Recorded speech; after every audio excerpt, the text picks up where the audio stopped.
मकान नहीं बिचता हो, पैसे नहीं आते हो, विवाह ना होता हो, जितने भी लौकिक प्रयोग भी इसमें हैं, बच्चा बीमार रहता हो, रोग से मुक्ति ना होती हो, ये प्रत्येक प्रकार के प्रयोग भागवत जी में है।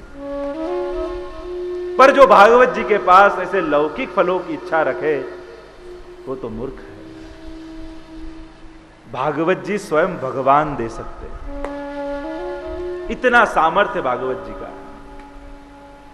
भागवत जी के एक एक शब्दों की व्याख्याकारों ने की।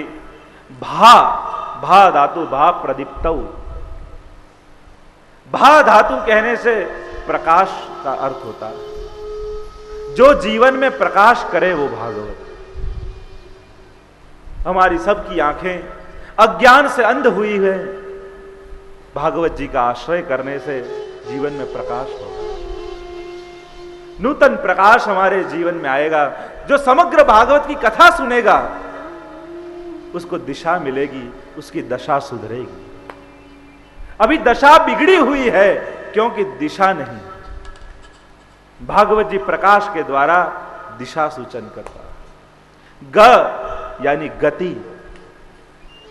भागवत भगवान की तरफ जीव की गति कराता है। देखो 4 चीजें हैं, गति, प्रगति, सदगति और अधोगति।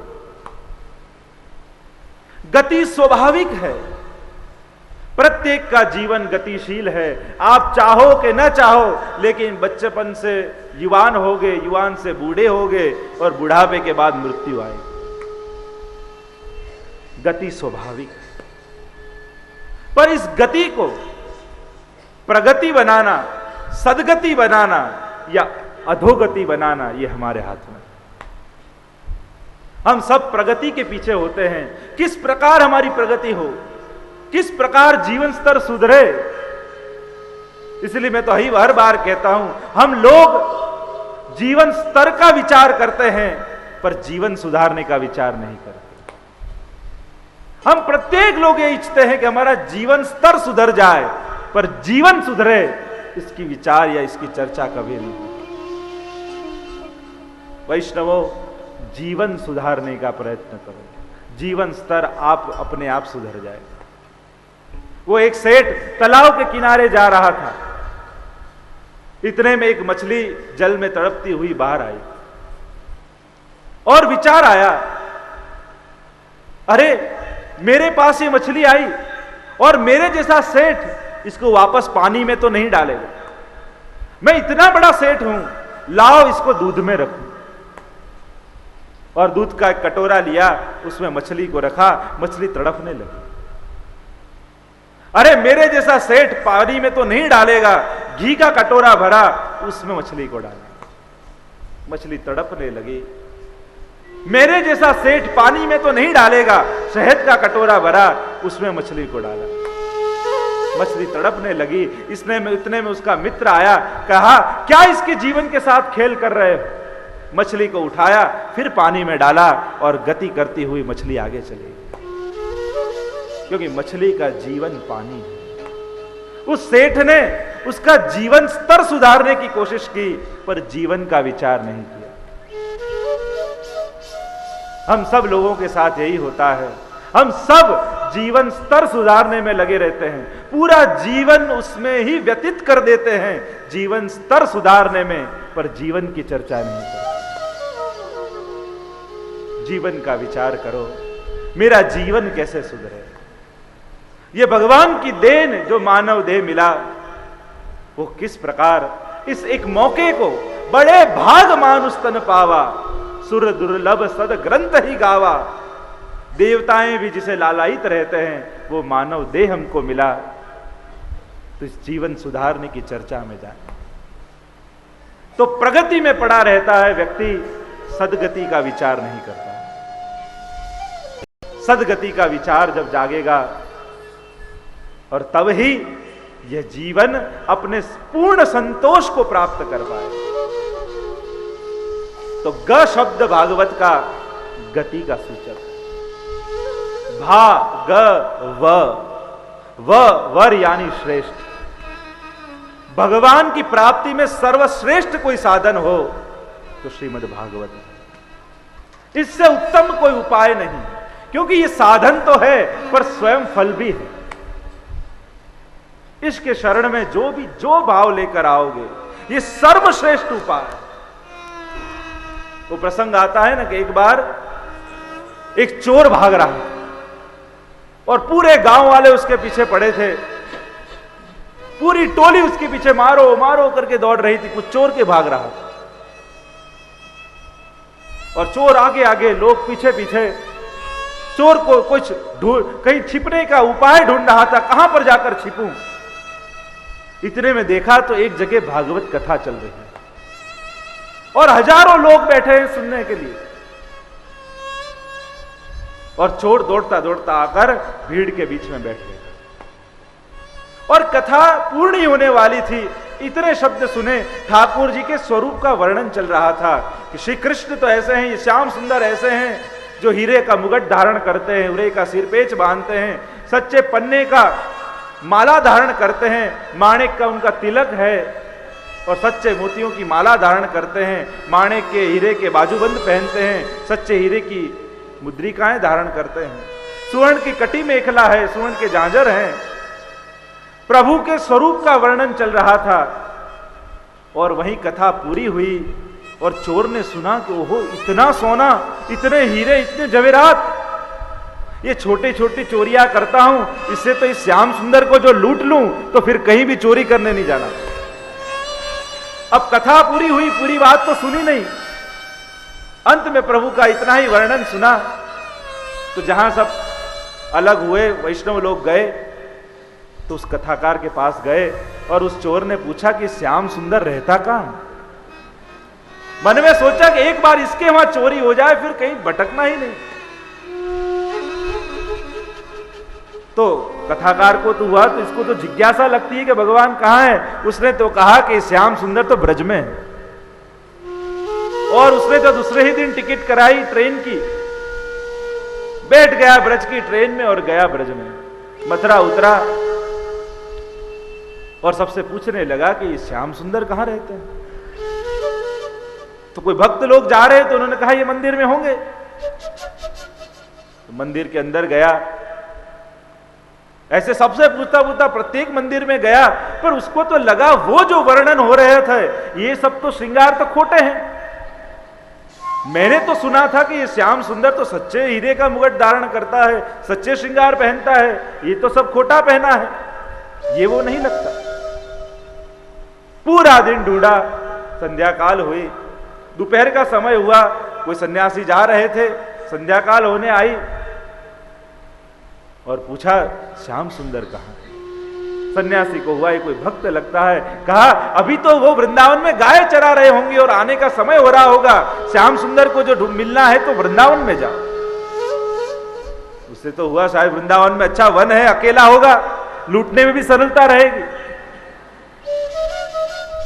और वो तो दौड़ता दौड़ता गया, पूरे दिन न जल पिया है न अन्न का दाना गया है, एक ही रट है श्याम सुंदर को मिलना है। और दौड़ता दौड़ता वृंदावन पहुंचा, पूरे वृंदावन में ढूंढने लगा, कहीं कोई दिखाई नहीं देता। जोर जोर से थक गया, चिल्लाने लगा, हे श्याम सुंदर, हे श्याम सुंदर। जोर जोर से जब पुकार करने लगा, रोने लग गया, थक गया था। और प्रभु ने देखा ये मेरा भक्त है, क्योंकि कोई भी भाव से आओ, प्रभु तो ये यथा माम प्रपद्यन्ते तांस तो थई वो बजाम में हम। गीता का वो उद्घोष जो जिस प्रकार मेरा भजन करता है, मैं भी उस प्रकार उसको भजता हूं। और ठाकुर जी वहां प्रकट हो गए और जिस प्रकार कथा में वर्णन सुना था उसी प्रकार के श्रृंगार धारण करके प्रकट हुए। और जहां चोर के आगे प्रकट हुए, चोर ने जहां साक्षात ठाकुर जी के दर्शन किए और आंख में से अश्रुधारा बहने लगी। इतना सुंदर, इतना मोहक, करोड़ों कामदेवों को भी शर्म आ जाए ऐसा लावण्य युक्त आपका स्वरूप, और उनमें ये श्रृंगार अरे इसके मुखारविंद के आगे तो ये श्रृंगार भी फीके लगते हैं। श्रृंगार इसके कारण शोभ रहे हैं। जो मैं श्रृंगार निकालूंगा तो ये श्रृंगार मुझे श्राप देंगे कि तूने हमको इनसे अलग किया। जोर जोर से रोने लगा, ठाकुर के चरणों में पड़ गया। ठाकुर ने कहने लगे, तुझे श्रृंगार चाहिए ना, ले। जोर जोर से रोने लगा, नहीं प्रभु, मैं जो इनको अलग करूंगा तो ये मुझे श्राप दे देंगे। इन लोगों ने कितने तप किए होंगे जब ये आपके शरीर पर, श्रीअंग पर धारण हुए। प्रभु ने कहा, मैं प्रकट हुआ हूं, कुछ तो देके जाऊंगा। चोर ने कहा, मुझे कुछ नहीं चाहिए, मुझे आपके दर्शन हो गए, इससे अधिक और क्या चाहिए। प्रभु ने कहा, नहीं, मेरा नियम है, मैं जब भी किसी के आगे आता हूं तो कुछ देकर जाता हूं। चोर ने कहा, मुझे कुछ नहीं चाहिए। प्रभु ने कहा, कुछ तो मांगना ही पड़ेगा। चोर ने कहा, जो देना ही चाहते हो तो इतना कीजिए, इतना आशीर्वाद दीजिए, अब जब भी एक बार मैं आपको पुकारूं तो मेरे आगे प्रकट हो जाना। कैसी कृपा हो गई। ये भागवत कथा में 2 शब्द श्रवण किए तो भगवान उसके अधीन हो गए। और चोर तो राजी होता होता गया। अभी कथा चल रही थी गांव और आखिरी दिन था। जाते ही जहां कथा पूरी हुई और कथाकार के चरणों में पड़ गया, अरे कैसी आपकी कृपा हुई, मुझे स्वयं भगवान मिल गए। कथाकार ने कहा, तुझे मिले पर मुझे बाकी है,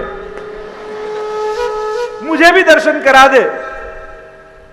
और चोर ने कहा, हे श्याम सुंदर, जहां पुकार की ठाकुर जी वहां सामने प्रकट हो। इस चोर को दिखाई दे रहे हैं पर उस कथा करने वाले को नहीं दिखाई दे। प्रभु ने कहा, तू इसे तेरा स्पर्श करवा, तब इसे दिव्य दृष्टि मिलेगी और तब मेरे दर्शन होंगे। और जब चोर ने उस कथाकार के कंधे पर हाथ रखा और उसको दिव्य दृष्टि प्राप्त हुई और प्रभु के दर्शन हुए, तो वो कथाकार उस चोर के चरणों में पड़ गए कि तू मेरा गुरु हो गया, तेरे कारण मुझे भगवान मिल गए। श्रीमद् भागवत वो तो कल्प वृक्ष, जो जिस भावना से आता है उसे भागवत संपूर्ण कर देता है। आपके मन में जो भावना हुई, मुझे केवल श्री वल्लभ का अनुभव करना है, मैं उनकी भूमि में आया हूं, तो आकर श्री महाप्रभु जी का यत् किंचित जो कुछ भी स्वानुभाव हो जाए। ये भावना से जो 7 दिन कथा सुनोगे तो मैं विश्वास दिलाता हूं कि महाप्रभु जी 7 दिनों में कोई ना कोई प्रकार से आपको अनुभव जरूर दिलाएंगे। ये भागवत का सानिध्य का प्रभाव है,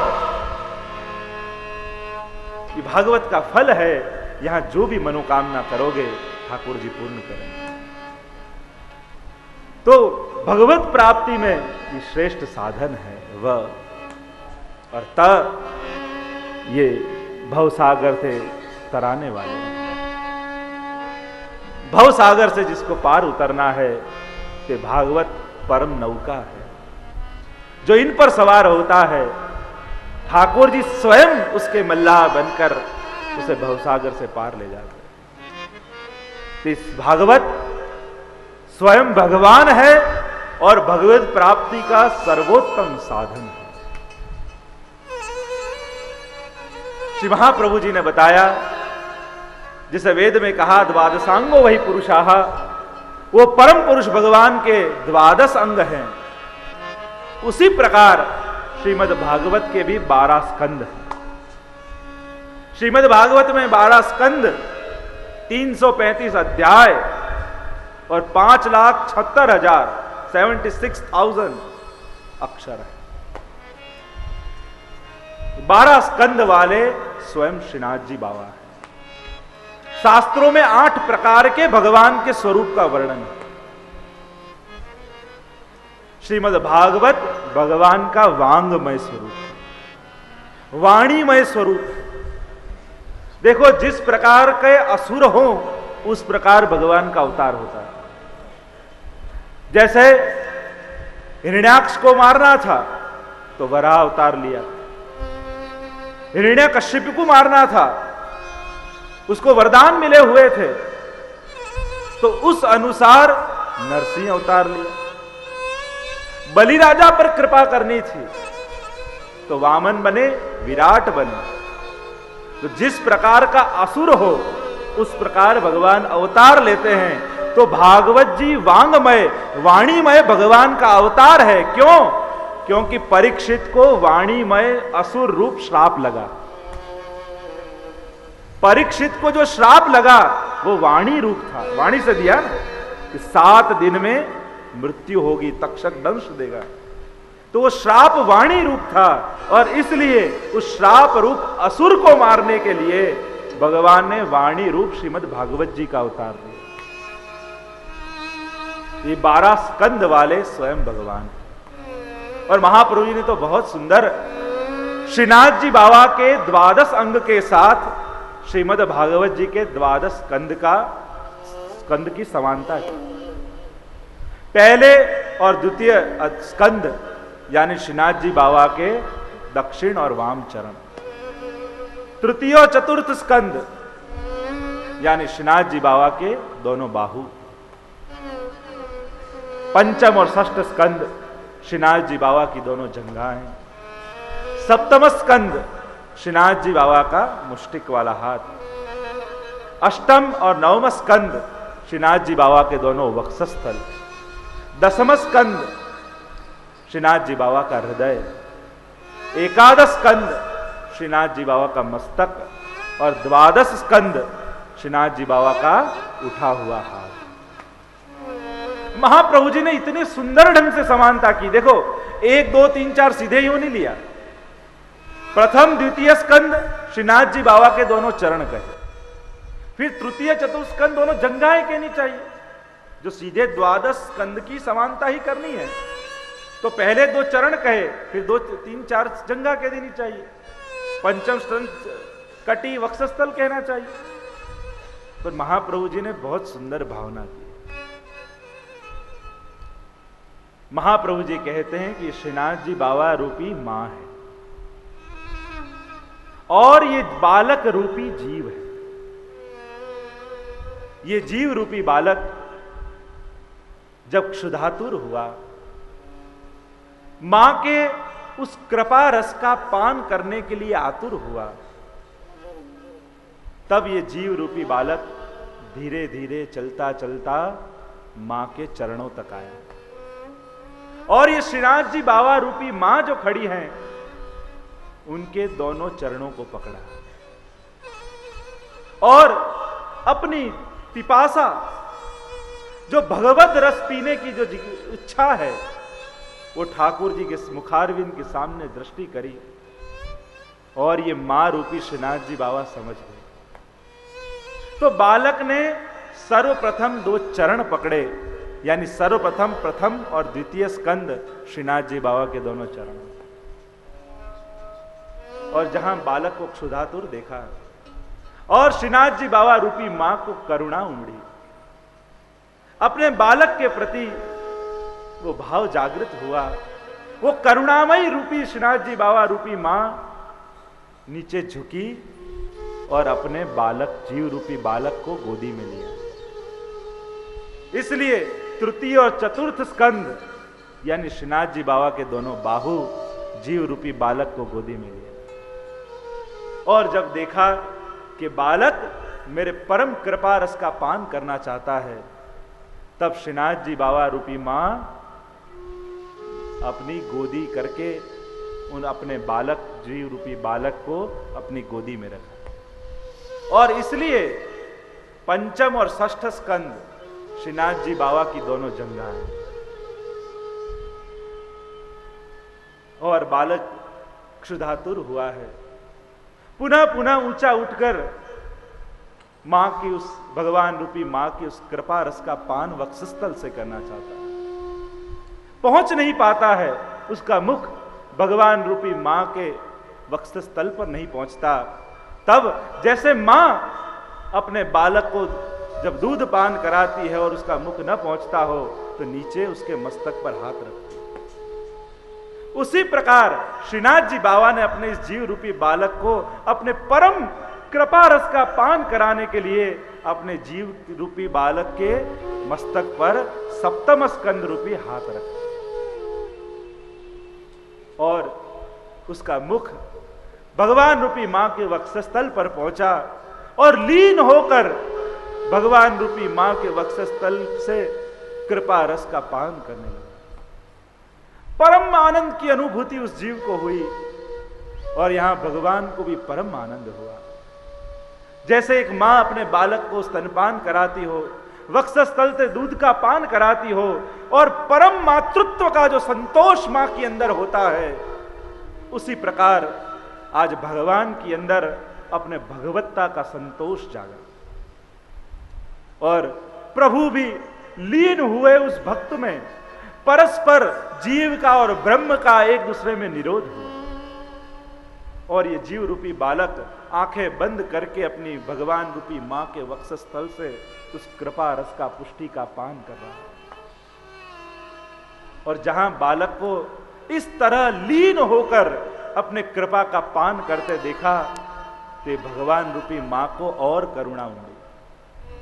जैसे मां को और करुणा आती है जब बालक पान कर रहा हो और मां जैसे अपना मस्तक झुकाकर बच्चे को चूम लेती है, उसी प्रकार अष्टम और नवम स्कंद यानी श्रीनाथ जी बाबा के वक्षस्थल जो जीव ने कृपा रस का पान किया और जो आनंद उमड़ा भगवान के हृदय में, तो हृदय दसम स्कंद। और जब जीव को आनंदित होते देखा तो भगवान को भी परम आनंद हुआ और भगवान ने एकादश स्कंद रूप अपने मस्तक को नीचे झुकाकर और जीव के कपाल पर चुंबन किया और अपनी ममता का इजहार किया। या इसलिए एकादश स्कंद यानी भगवान का मस्तक और द्वादश स्कंद यानी जो हाथ देखकर वो बालक मां की ओर आया था, उस हाथ की पुकार से ही, उस हाथ के आमंत्रण से ही यह बालक चलता चलता चलता चलता मां के चरणारविंद तक आया। जीव चरणारविंद में पड़ता है पर उसकी दृष्टि मुखारविंद पर रहती है। दो प्रकार की भक्ति का उल्लेख शास्त्रों में आया, चरणारविंद की भक्ति और मुखारविंद की भक्ति। भक्ति का प्रारंभ चरणारविंद की भक्ति से होता है और फल मुखारविंद की भक्ति में प्राप्त होता है। जीव जब आता है तब चरण को पकड़ता है पर दृष्टि मुखारविंद पर रहती है कि प्रभु हम तो चरण में पड़े हैं, पर उस मुखारविंद का परम आनंद, वो परम फल हम कब प्राप्त करें। हम में कोई ऐसे साधन नहीं है, हम में कोई ऐसे गुण नहीं है कि हम मुखारविंद की भक्ति को प्राप्त हो पाएं। प्रभु के तेरे में साधन नहीं है, पर मैं स्वयं साधन रूप बनकर तुझे उस परम कृपा का पान कराऊंगा। इसीलिए देखो, साधारण जो बालक होता है ना, वो हाथ का अंगूठा चूसता है, पर प्रभु कैसे हैं? करार विंदे न पदार विंदम मुखार विंदे विनिवेशयन्तम् वटस्य पत्रस्य पुटे शयानम् बालं मुकुन्दं मनसा स्मरामि। करार विंदे न पदार विंदम मुखार विंदे विनिवेशयन्। साधारण बालक हाथ का अंगुष्ठ चूसता है, तो भगवान कैसे हैं? करार विंदे न पदार विंदम। वट के पत्ते के ऊपर पौड़े हैं और क्या कर रहे हैं? अपने हाथ से अपने चरण को पकड़कर चरण के अंगुष्ठ को मुख में डाले हुए। हाथ का अंगूठा नहीं है, चरण का अंगुष्ठ है। भाव यही बताया कि चरण में पड़े हुए जीवों ने विनती की कि प्रभु हम में तो ऐसे कोई गुण नहीं है, न कोई साधन है, हम तो चरण में पड़े हैं, पर आपके अधरामृत की प्राप्ति कब होगी? तब प्रभु ने कहा कि तुम नहीं आ सकते, मैं तो कर सकता हूं। तब भगवान ने अपने चरण को पकड़ के अपने मुख में डाल लिया और इस प्रकार चरण में पड़े हुए जीव को अधरामृत का दान दिया। ये परम पुष्टि है। यही पुष्टि है कि जब भगवान स्वयं साधन रूप बनकर अपने स्वयं की प्राप्ति करावें, ये पुष्टि है। तो द्वादश स्कंद रूप स्वयं भगवान और वो ही स्वरूप श्रीमद् भागवत का है। 6 अध्यायों में महात्मा की कथा आई है। 5 फल श्रीमद् भागवत के कहे हैं। देखो, फल देखें तो ही झाड़ पे चढ़ने की इच्छा हो। मनुष्य फल पे लालायित रहता है तभी प्रयत्न करता है। इसीलिए प्रारंभ में ही श्रीमद् भागवत के 5 फल बताए। श्रीमद् भागवत का सर्वप्रथम फल है अभयत्व। जीव अभय हो जाता है, किसी भी प्रकार का डर नहीं रहता। कई कई डरों को हम लेकर घूमते हैं अभी समाज में। लोग कहते हैं सबसे बड़ा डर मृत्यु का, पर वो भी इतना बड़ा डर नहीं है। मृत्यु भी जो हमारी इच्छा अनुसार आवे तो हमको मृत्यु का डर भी नहीं। कई ऐसे भय हैं और मनुष्य यूं ही डरता है। उसी दिन मैं कह रहा था कि एक स्त्री ब्याह कर गई और थोड़े दिन के बाद वापस पियर आई। मां ने कहा कि इतनी दुबली क्यों हो गई? बेटी कहने लगी क्या करूं, पति ऐसा मिला है, बात बात में कहता है कि चाय गरम कर, नहीं तो पानी अभी गरम कर, नहीं तो। ये नहीं तो ऐसा खतरनाक है कि मैं डर के मारे सब पूरे दिन काम ही करती रहती। मां ने समझाया कि एक बार कह के तो देख, नहीं तो क्या कर लोगे। मां ने समझा के भेजा और पति जहां घर आया कहा कि पानी गरम कर, नहीं तो क्या कर लोगे, मैं खुद गरम कर लूंगा। तो ऐसे तो कई भय, जो भय होते नहीं हैं फिर भी भय रूप हमको लगते हैं। भागवत के श्रवण से जीव अभय हो जाता है। परीक्षित को श्राप हुआ। देखो, श्राप मृत्यु की पूर्व सूचना 2 जनों को मिल गई, एक परीक्षित और दूसरा कंस। देखो फर्क कितना। दोनों को पहले से पता चल गया कि हमारी मृत्यु होने वाली, पर दोनों ने उपाय कितने अलग ढूंढे।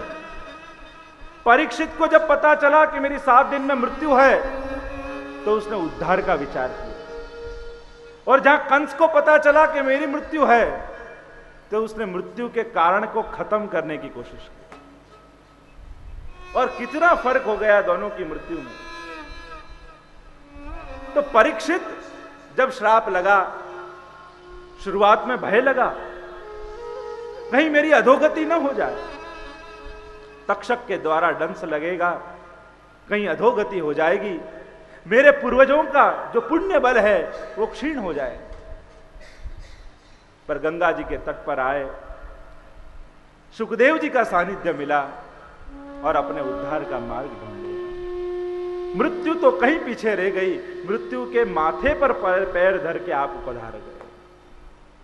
तो भागवत के श्रवण से अभयत्व प्राप्त होता है। जीवन में जितने भी भय हैं, क्योंकि भय के कारण हम जल्दी बिगड़ जाते हैं। वो हमारा खराब कर देगा ये सोचकर पहले हम उसका खराब कर देते हैं। इनसिक्योरिटी के कारण आज मनुष्य जल्दी बिगड़ता है। जितने संबंध बिगड़ते हैं वो इनसिक्योरिटी के कारण है।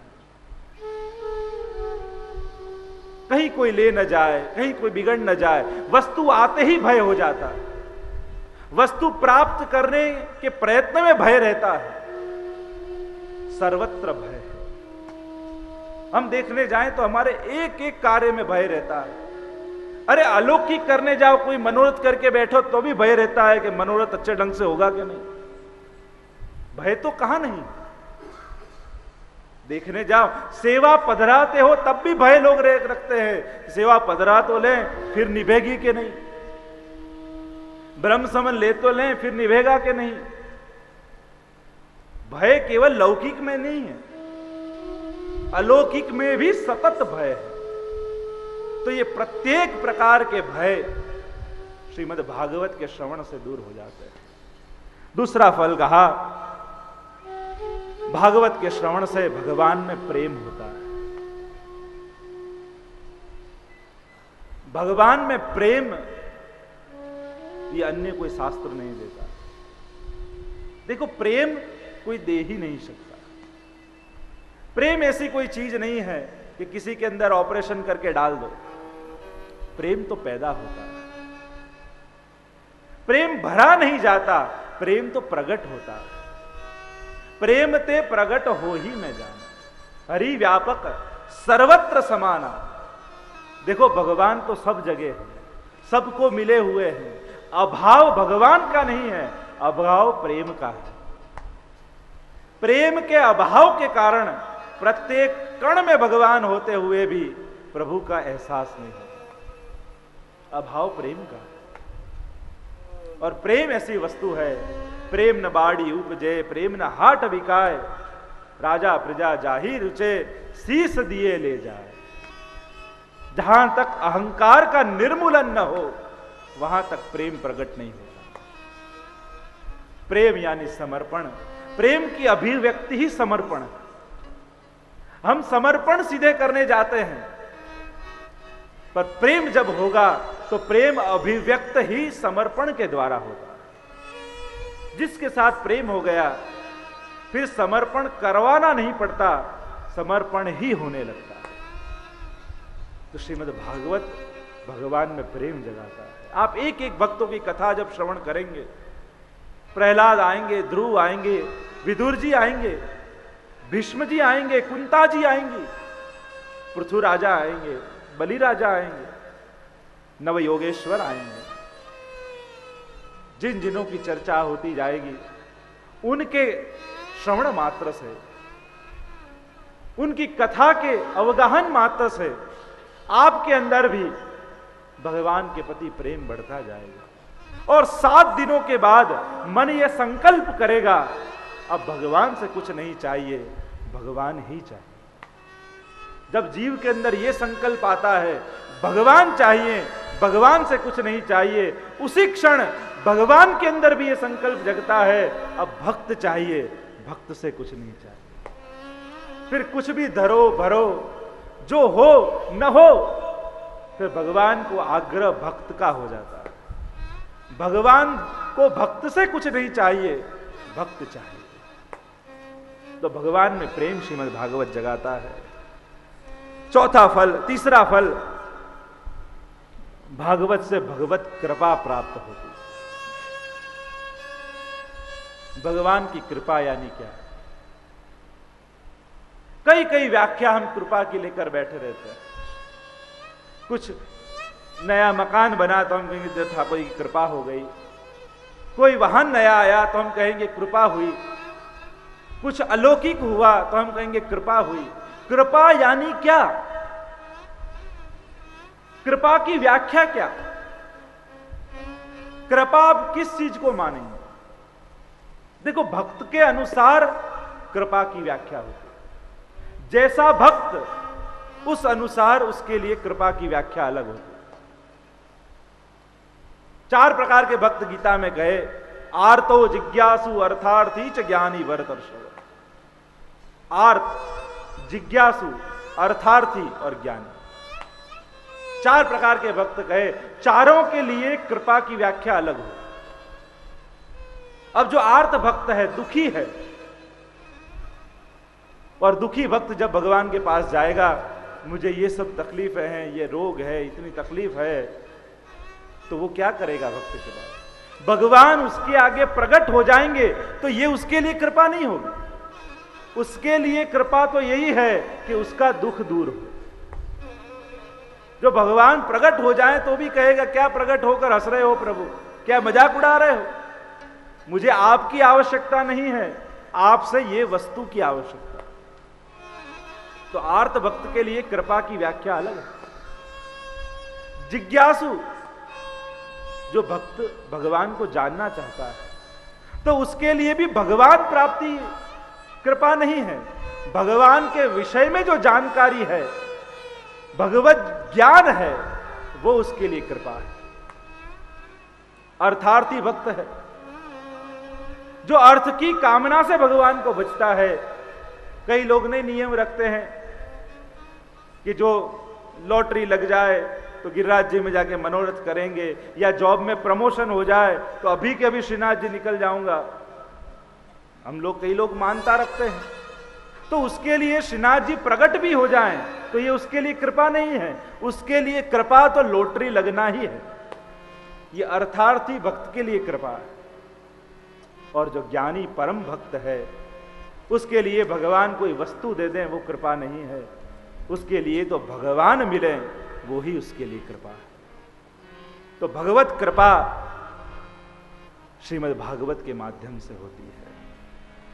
और पंचम फल कहा निसंशयता, सर्व संशयों की निवृत्ति।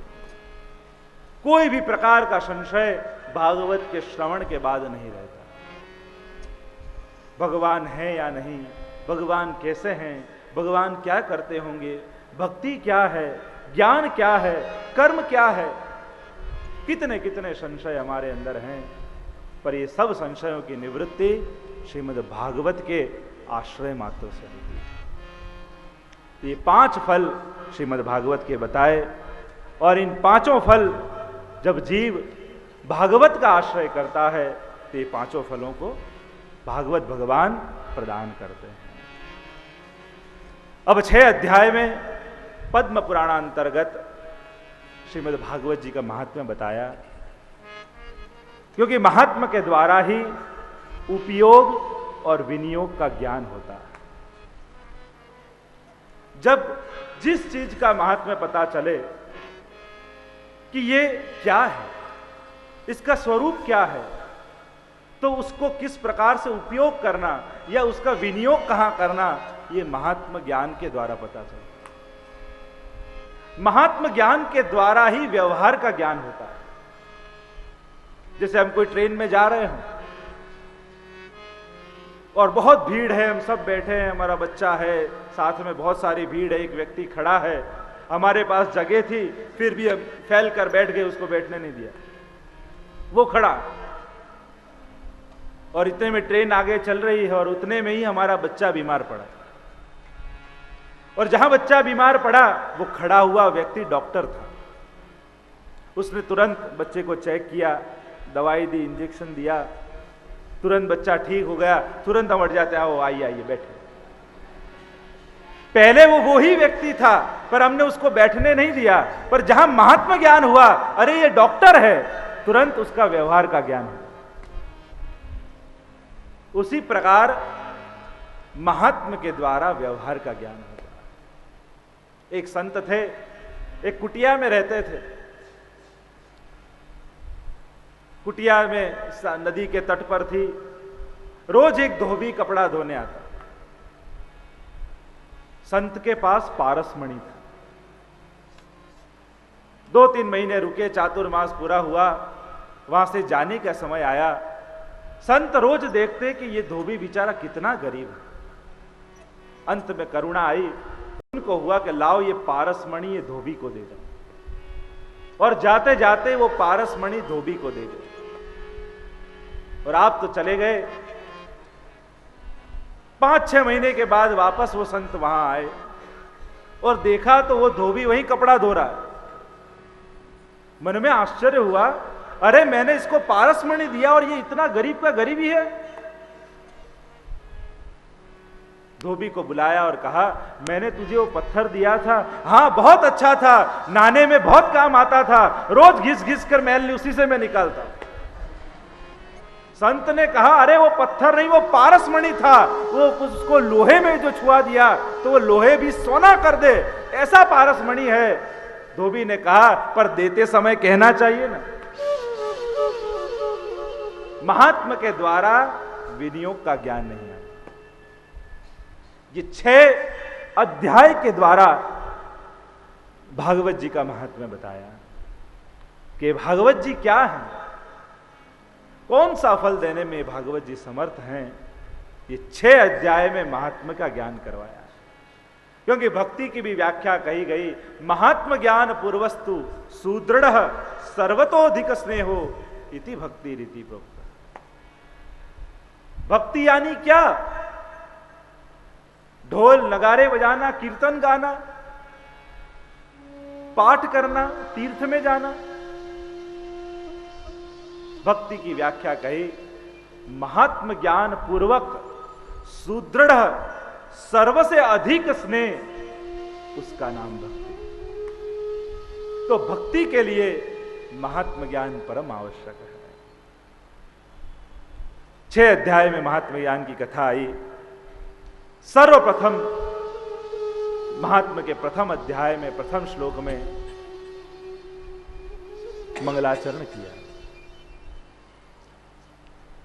सच्चिदानंद रूपाय विश्वोत्पत्त्यादि हेतवे तापत्रय विनाशाय श्री कृष्णाय वयं नुमः।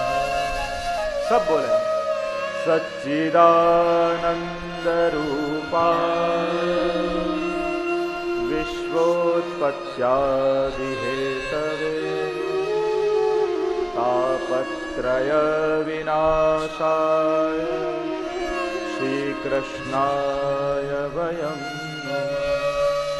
श्री कृष्णाय वयं नुमः। प्रथम श्लोक में मंगलाचरण किया। हमारे यहां हिंदू धर्म में पद्धति है, कोई भी ग्रंथ का प्रारंभ हो तो मंगलाचरण से होता है। हमारे वैदिक परंपरा में भी कोई लौकिक वैदिक प्रसंग हो तो मंगल करने के लिए गणेश जी का स्थापन करते हैं। ये उसका मंगलाचरण। पर पुष्टि मार्ग में मंगल रूप निधान सांवरो मंगल रूप, यहां तो श्री भगवद नाम मात्र से मंगलाचरण है। क्यों? गणेश जी विघ्नेश्वराय वरदाय, वो विघ्नों को हरने वाले हैं। और भगवान मंगलम भगवान विष्णु मंगलम गरुड़ध्वज, स्वयं भगवान मंगल रूप है, मंगल के निधि है, मंगल रूप निधान, मंगल के भंडार है। तो वैष्णवों का मंगलाचरण, तो कोई भी कार्य करें प्रभु के स्मरण मात्र से हो जाता है। व्यास जी ने मंगलाचरण में प्रभु का स्मरण किया। 3 वस्तु इस श्लोक में व्यास जी को बड़ी पसंद आई। प्रत्येक वस्तु को 3-3 प्रकार से बताया। प्रथम श्लोक में भगवान की आकृति, प्रकृति और कृति, इन तीनों का उल्लेख किया। सच्चिदानंद रूपा, भगवान कैसे हैं? सच्चिदानंद रूपा, सत, चिद और आनंद। भगवान की आकृति बताई कि प्रभु का स्वरूप कैसा है। सच्चिदानंद रूपा, ये भगवान क्या करते हैं? विश्वोत्पत्त्यादि हेतवे, विश्व की उत्पत्ति, स्थिति और लय। और भगवान का स्वभाव कैसा है, प्रकृति कैसी है? तापत्रय विनाशाय श्री कृष्णाय वयं नुमः। और ये भगवान कौन है? कहा श्री कृष्णाय वयं नुमः। ये भगवान श्री कृष्ण है। भगवान कैसे? आकृति बताई। सच्चिदानंद रूपा, सत, चिद और आनंद रूप भगवान है। सत यानी क्या? न सतो विद्यते भाव, न भाव विद्यते सत। जिसका कहीं भी अभाव न हो वो सत। भगवान सर्वत्र और सर्वदा है। भगवान का कहीं भी अभाव नहीं। भगवान इसी सेकंड पर यहां भी हैं, इसी सेकंड में अमेरिका में भी हैं, इसी सेकंड में लंदन में भी हैं, इसी सेकंड में ऑस्ट्रेलिया में भी। भगवान का कहीं भी अभाव नहीं। सर्वत्र भगवान। जीव उनका अंश है, उसका अस्तित्व है, पर जीव जो यहां है तो अमेरिका में इसी क्षण पर नहीं हो सकता। भगवान सर्वदा है। 100 वर्ष पूर्व भी भगवान थे, अभी भी हैं, और 100 वर्ष पश्चात भगवान रहेंगे।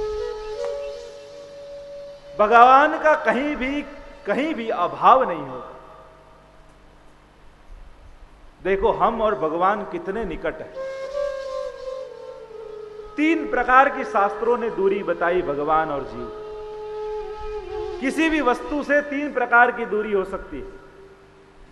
हमारे में और भगवान में कितना अंतराय है, कितना अंतर है। सबसे पहली दूरी स्थान की दूरी। अपना कोई स्वजन जो अमेरिका में रहता हो तो अभी इसी क्षण हम उससे नहीं मिल सकते। क्यों? क्योंकि हमारे और उसके बीच हजारों किलोमीटरों का अंतराय है, दूरी है।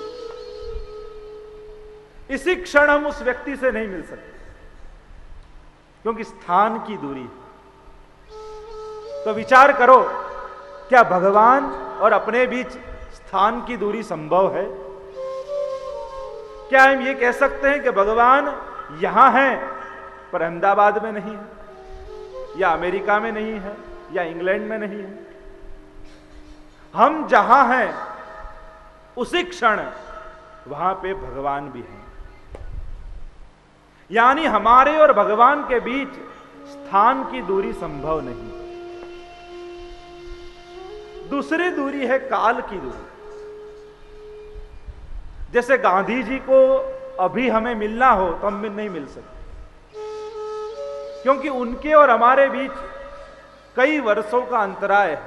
वो 50 वर्ष पूर्व थे, इसी क्षण अभी हम उनसे नहीं मिल सकते। या अपनी 7वीं पीढ़ी में कोई हो तो हमारे उस पूर्वज से हम अभी नहीं मिल सकते, क्योंकि हमारे और उनके बीच 100, 150, 200 वर्ष का अंतराय है। क्या भगवान के साथ ये समय का अंतराय संभव है? क्या हम ये कह सकते हैं कि भगवान तो 5000 वर्ष पहले थे और अभी नहीं है? भगवान ये क्षण में भी हैं। तो हमारे और भगवान के बीच न स्थान की दूरी संभव है, न काल की दूरी संभव है।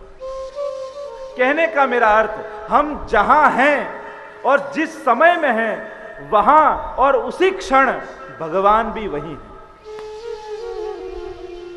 तो फिर भगवान हमको दिखते क्यों नहीं? जैसे एक रूम में हम बैठे हों और लाइट चली गई हो और टॉर्च वहीं सामने ही पड़ी हो, पर अंधारे के कारण हमें वो टॉर्च दिखाई न दे और हम यूं कहें कि इस रूम में टॉर्च है ही नहीं, तो क्या ये सत्य है? टॉर्च सामने ही है, पर अंधकार के कारण उस टॉर्च को हम देख नहीं पाते और इसलिए कह देते हैं कि टॉर्च नहीं। उसी प्रकार हमारे जीवन में अविद्या का अंधकार है और इस कारण भगवान हमको नहीं दिखाई देते। तो सत तत्व भगवान में है। भगवान सर्वत्र और सर्वदा है। भगवान का कहीं अभाव नहीं है और इसीलिए हमारे पंजाब आते हैं ना, महबूब प्यारे कन्हैया, किस जगह तेरा जलवा नहीं है। मेरे महबूब प्यारे कन्हैया, किस जगह तेरा जलवा नहीं है। मेरे महबूब प्यारे कन्हैया, किस जगह तेरा जलवा नहीं है। मेरे महबूब प्यारे कन्हैया, किस जगह तेरा जलवा नहीं है। आंख वालों ने तुझको है देखा, कान वालों ने तुझको सुना है, आँख वालों ने तुझको देखा, आँख वालों ने तुझको देखा है। तुझको सुना। हमारे पास आँख है, दृष्टि नहीं। सूरदास जी के पास शायद आंखें नहीं थी, पर दृष्टि थी। इसीलिए ठाकुर जी जैसे श्रृंगार, जैसे वस्त्र धारण करते, सूरदास जी उसी प्रकार के कीर्तन गाते। और एक बार गुसाई जी के बालकों ने परीक्षा की, ठाकुर जी को कुछ डराया ही नहीं, और सूरदास जी ने गाया, देखो री हरि नंगम नंगा। आंख वालों ने तुझको है देखा, कान वालों ने तुझको सुना है, आँख वालों ने तुझको देखा, कान वालों ने तुझको सुना है। तुमको पहचानते हैं वो प्रेमी, तुमको पहचानते हैं वो प्रेमी, जिनकी आंखों में पर्दा नहीं है, जिनकी आंखों में पर्दा नहीं है। मेरे महबूब प्यारे कन्हैया, किस जगह तेरा जलवा नहीं है। मेरे महबूब प्यारे कन्हैया, किस जगह तेरा जलवा नहीं है। हम तो जीते हैं तेरे सहारे, मेरी नैया लगा दो किनारे। हम तो जीते हैं तेरे सहारे, मेरी नैया लगा दो किनारे। हम तो जीते हैं तेरे सहारे, मेरी नैया लगा दो किनारे। हम तो जीते हैं तेरे सहारे, मेरी नैया लगा दो किनारे। दुनिया वालों ने जो गम दिए हैं, दुनिया वालों ने जो गम दिए हैं, वो दिखाने के काबिल नहीं है, वो दिखाने के काबिल नहीं है। मेरे महबूब प्यारे कन्हैया, किस जगह तेरा जलवा नहीं है। मेरे महबूब प्यारे कन्हैया, किस जगह तेरा जलवा नहीं है। लोग पीते हैं पी के गिरते, हम तो पीते हैं गिरते नहीं है। लोग पीते हैं पी लोग के गिरते, हम तो पीते लोग पीने वाले थे नहीं है। जा रहे थे रास्ते में, एक झाड़ आया, दोनों चढ़े ऊपर, एक नीचे गिरा। ऊपर वाले ने पूछा क्या हुआ, नीचे पड़ा था, उसने कहा मैं पक गया। लोग पीते हैं पी के गिरते, हम तो पीते हैं गिरते नहीं है। लोग पीते हैं पी के गिरते, हम तो पीते हैं गिरते नहीं है। हम तो पीते हैं सत्संग का प्याला, हम तो पीते हैं सत्संग का प्याला, वो नशा फिर उतरता नहीं है, वो नशा फिर उतरता नहीं है। मेरे महबूब प्यारे कन्हैया, किस जगह तेरा जलवा नहीं है।